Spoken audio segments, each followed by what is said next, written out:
மக்கள் வணக்கம். மக்கள் வணக்கம். வணக்கம். பேர் சொல்லுங்க. திருவண்ணாமலையில இருந்து பிரீத்தி பேசுறேன். திருவண்ணாமலையில இருந்து பிரீத்தி. பிரீத்தி, என்ன செய்றீங்க பிரீத்தி? 10ஆம் வகுப்பு படிக்கிறேன். 10ஆம் வகுப்பு படிக்கிறீங்களா? சரி, உங்களுக்கு பிடித்த விஞ்ஞானி யாரு? எனக்கு அப்துல் கலாம். அப்துல் கலாம். இன்னைக்கு வந்தவங்க எல்லாருக்குமே அப்துல் கலாம் தான் பிடிக்குது. சரி, உங்க கேள்வி கேட்கலாமா? கேட்கலாம். நம்ம வந்து ரொம்ப எளிமையான ஒரு கேள்வி. ஆ. நீரின் கடினத்தன்மைக்கு காரணமான சேர்மங்கள் காம்பவுண்ட்ஸ் யாவை? நீரின் கடினத்தன்மை, ஹார்ட் வாட்டர். இந்த ஹார்ட் வாட்டர்ல என்னென்ன இருந்தா அது வந்து ஹார்ட் வாட்டரா இருக்கும்? கடினத்தன்மைக்கு காரணமான சேர்மங்கள் யாவை? Hydrogen, oxygen. அது சேர்மங்கள் இல்ல, அதெல்லாம் வாயு. சேர்மங்கள்னா அதாவது மிக்சர், 2-3 சேர்ந்து இருக்கும். அதுல உப்பா இருக்கலாம், அதாவது அதனுடைய பொருட்களோட சேர்ந்து இருக்கும் இல்லையா? அது என்ன காம்பவுண்ட்ஸ் தெரியலையா? இதெல்லாம் தான் நம்முடைய பாட புத்தகத்தில் போட்டிருக்கிறோம். இப்போ நம்ம கேட்கக்கூடிய கேள்விகள் எல்லாம் ஒரு 4வது 5ஆம் வகுப்பிலிருந்து 12ஆம் 10ஆம் வகுப்பு வரை உள்ள பொது அறிவியல் கேள்விகள். இதுதான் நம்முடைய போட்டித் தேர்வுகள், ஐஏஎஸ் போன்ற போட்டித் தேர்வுகள் எல்லாம் இந்த கேள்விகள் தான் வருது. தெரியலையா? பரவாயில்ல. கடினத்தன்மைக்கு காரணமான சேர்மங்கள் மெக்னீசியம், கால்சியம் சேர்மங்கள்.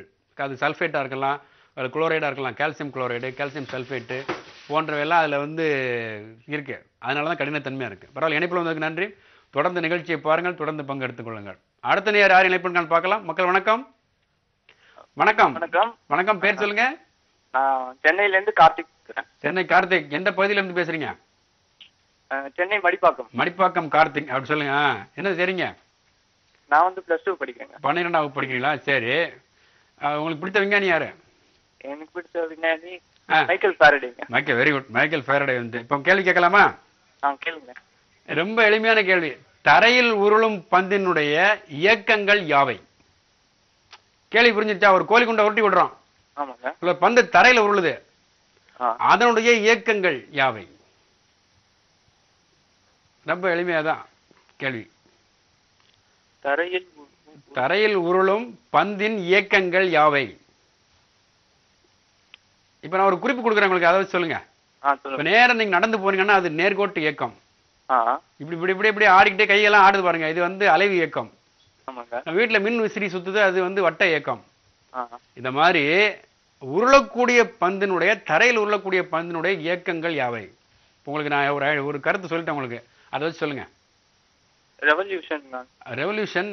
என்ன ரெவல்யூஷன்? என்ன சொல்லுங்க. என்னென்ன இயக்கங்கள் இருக்குன்னு சொன்னா போதும். நான் சொன்ன 3 வகையான இயக்கம் சொன்னேன். அந்த 3 வகையான இயக்கங்கள் எதெல்லாம் அதுக்கு இருக்கு? இல்ல இல்ல இல்ல இல்ல அதாவது உருளக்கூடிய பந்திற்கு நேர்கோட்டு இயக்கம் இருக்கும், வட்ட இயக்கம் இருக்கும், சுழற்சி இயக்கம், அதாவது ரொட்டேஷனல் மோஷன். சரியா? அதை பார்க்கணும். சில வந்து இப்போ வந்து ஒரு ஊசல் அலைவு வருது என்றால் அதுக்கு அலைவு இயக்கம் இருக்கும். அதுதான், அவ்வளவுதான். அது மாதிரி உருளக்கூடிய பந்திற்கு நேர்கோட்டு இயக்கமும் சுழற்சி இயக்கமும் இருக்கும் என்பது சரியான விடை. இப்போ அடுத்த நேர் யாரில் பங்கள் பார்க்கலாம். மக்கள் வணக்கம். மக்கள் வணக்கம். வணக்கம். பேர் சொல்லுங்க. சஞ்சய்.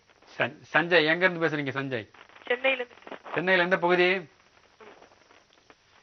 சென்னை பெரிய பெரிய பகுதி, அது பெரிய ஏரியா. அதுல இருந்து எந்த ஊர்ல இருந்து பேசுறீங்க? சொல்லுங்க சஞ்சய். சஞ்சய் இணைப்பில் இருக்கீங்களா? சொல்லுங்க. பேசலையா அவரு? சஞ்சய் சொல்லுங்க. எந்த ஊர்ல இருந்து பேசுறீங்க? எந்த இடத்துல இருந்து பேசுறீங்க சென்னையில? சரி, சவுகார்பேட். சஞ்சய், என்ன செய்றீங்க நீங்க? படிக்கிறீங்களா, வேலை செய்றீங்களா? படிக்கிறீங்களா? எத்தனாவது வகுப்பு? இப்ப ஒருவனா கேட்கிறோம் பாருங்க. 8ஆம் வகுப்பு படிக்கிறேன்னு ஒரே வரையில சொல்லிட வேண்டியதான். சரி, ரொம்ப எளிமையா ஒரு கேள்வி. நீர் நீக்கும் காரணி எது? ஆமா, தமிழ் தெரியாதா? அதாவது டீஹைட்ரேட்டிங் ஏஜென்ட். அதாவது ஒரு பொருள்ல வந்து நீர் இருந்தால் அந்த நீரை எடுப்பதற்கு வாட்டர் ரிமூவிங், இது சுருக்கமா சொல்ல போனா, இன்னும் சொல்ல போனா ஆசிட்.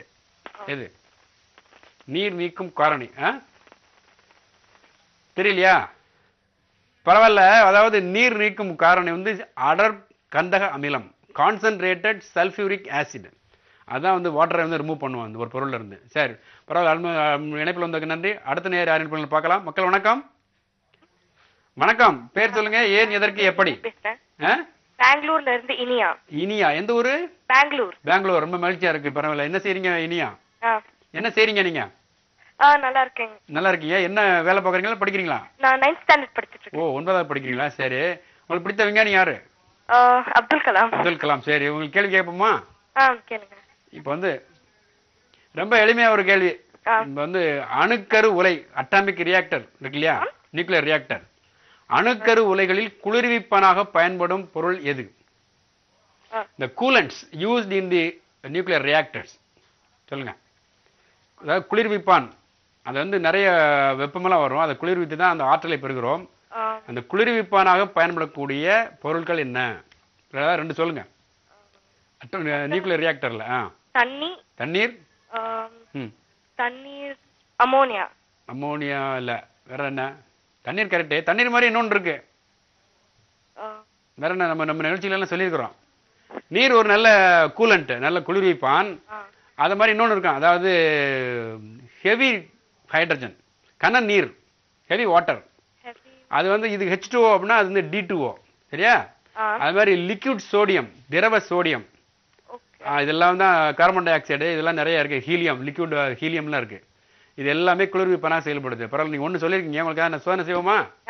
இப்ப ரொம்ப எளிமையான உங்களுக்கு ஒரு சோதனை செய்ய போறேன். இங்க பாருங்க, ரொம்ப சின்ன எக்ஸ்பெரிமெண்ட் பண்ணிடுவோம் அவருக்கு டக்குன்னு. இது பாருங்க, இதுல வந்து இப்போ இந்த பாட்டில தண்ணி இருக்கு இருக்கா? இந்த பாருங்க, என்ன அருமையான உங்களுக்கு ஒரு சோதனை வச்சிருக்கிறேன். நல்லா பாருங்க, இந்த பக்கம் 2 முட்டை வச்சிருக்கிறேன். அதுக்கு மேல ஒரு தட்டு வைங்க, இந்த பாட்டிலுக்கு மேல, சரியா? இதை கொஞ்சம் தள்ளி வச்சுக்கலாம். அங்கிட்டு இதுக்கு மேல ஒரு ஒரு உருளை, அதாவது இதெல்லாம் நீங்க இந்த பேப்பர் ரோல், அந்த சின்ன சின்ன பிரிண்டர் இருக்குங்க, அந்த பிரிண்டருடைய பேப்பர் ரோல் மேல வச்சிருக்கிறேன். ஓகே, இதுக்கு மேல வந்து ஒரு முட்டை வைங்க, சரியா? முட்டை வச்சாச்சு. இப்ப நான் என்ன கேட்க போறேன்னா, ஓகே பாக்குறீங்களா? இப்ப தட்டை இப்படி தட்டி விட்டுட்டா முட்டை என்ன ஆகும்? முட்டை வந்து நான் வந்து இப்ப வந்து தட்டை இங்க பாருங்க, இந்த பக்கம் கை வச்சிருக்கிறேன். இப்படி வந்து அந்த பக்கமா தட்டி விட்டுருவேன். கிடைமட்டமா தட்டை தட்டும் பொழுது இந்த முட்டை என்ன ஆகும்? தட்டை எடுத்தா முட்டை விழாது. முட்டை விழாதா? விழாது. ஏன்? அது வந்து ஃபிரிக்ஷனல் ஃபோர்ஸ், அது அப்படியே நிக்கும். அது எப்படி நிக்குமா? அது வந்து இது தட்டி விட்டா அப்படியே அந்த இடத்துல நிக்குமா? சடன் சேஞ்ச் இருக்கிறதுனால இது விழாது. ஐயோ, ரொம்ப ரொம்ப வித்தியாசமான விடை சொல்றீங்க. பார்க்கலாம் என்ன ஆகுதுன்ட்டு. இந்த பாருங்க, என்ன ஆகுதுன்னு பாத்துருவோம். இங்க பாருங்க, நான் என்ன பண்றேன், இத கொஞ்சம் நல்ல வேகமா தட்டி விட்டுறேன். இங்க பாருங்க, அது தட்டு பறந்து எங்கேயோ ஓடிடுச்சு. ஆனா முட்டை எங்க இருக்கு? இங்க பாருங்க, முட்டை தண்ணிக்குள்ள கரெக்டா விழுந்துருச்சு. ஆனா நீங்க ரொம்ப வித்தியாசமான விடை சொன்னீங்க. என்ன விடை சொன்னீங்க? அதாவது ஃபிரிக்ஷனல் ஃபோர்ஸ் இருக்கிறதுனால சடன் சேஞ்ச் கிராவிட்டி புல் பண்ணிடுது. நம்ம இழுக்கிற உடனே நம் தட்டோட வராம கிராவிட்டி அதை புல் பண்ணனால உள்ள விழுந்துருச்சு தண்ணி. கிராவிட்டி வந்து புல் பண்ணதுனால உள்ள விழுந்துருச்சு. சரியான விடை வந்து அதுக்கு என்ன பேர்? அதுக்கு இப்ப வந்து எந்த மாதிரி யோசிக்கணும் அப்படின்னா, நீங்க முதல்ல சொன்னீங்க அது அங்கேயே நிக்கணும் நீங்க. ஆனா ஏன்னா நம்ம செஞ்சு பார்க்கல. இப்படி வந்து செஞ்சு பார்க்கும் பொழுதுதான் அது எங்க மேல நிக்குதா இல்ல கீழே விழுதான்னு தெரியும். தட்டின் மீது ஒரு கிடைமட்டமாக விசையை செலுத்தியவுடன் அந்த முட்டை டொங்குன்னு தண்ணீருக்குள்ளே விழுந்தது. அதுக்கு என்ன காரணம் சொன்னீங்க? கிராவிட்டி. சும்மா விட்டாவே எல்லா பொருளும் கீழே விழுந்துரும். எல்லா பொருளும் மேல இருந்து கீழே விட்டா கீழே விழும். அந்த இது ஏன் இப்படி தட்டும் பொழுது ஏன் முட்டை அந்த பக்கம் போகாம நேர கீழே விழுது? அதாவது இனர்ஷியா ஆஃப் மோஷன்.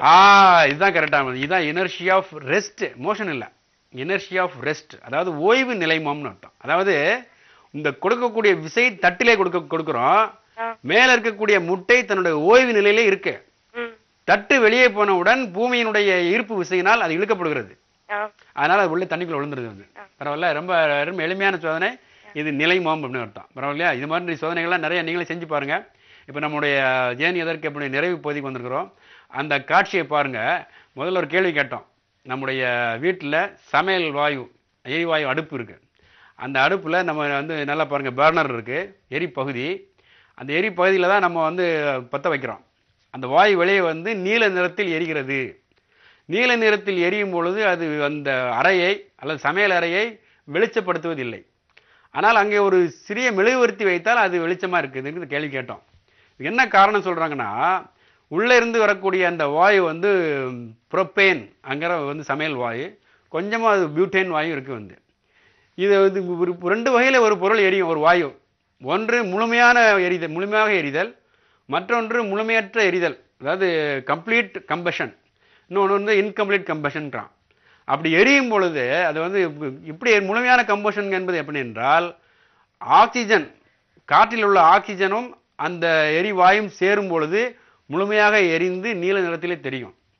அப்படி நீல நிறத்திலே தெரியும் பொழுது அதற்கான வெப்பம் அதிகம். அது அந்த அறையை வெப்பப்படுத்துவதில்லை. ஆனால் மெழுகுவர்த்தியை பொறுத்த அளவில் உள்ள திரியில மட்டும்தான் அந்த ப்ளூ அந்த சுவாலை இருக்கும். அதற்கு மேலே மஞ்சள் நிறத்தில் இருப்பது காரணம் அங்கே இருக்கக்கூடிய அந்த கார்பன் துகள்கள்.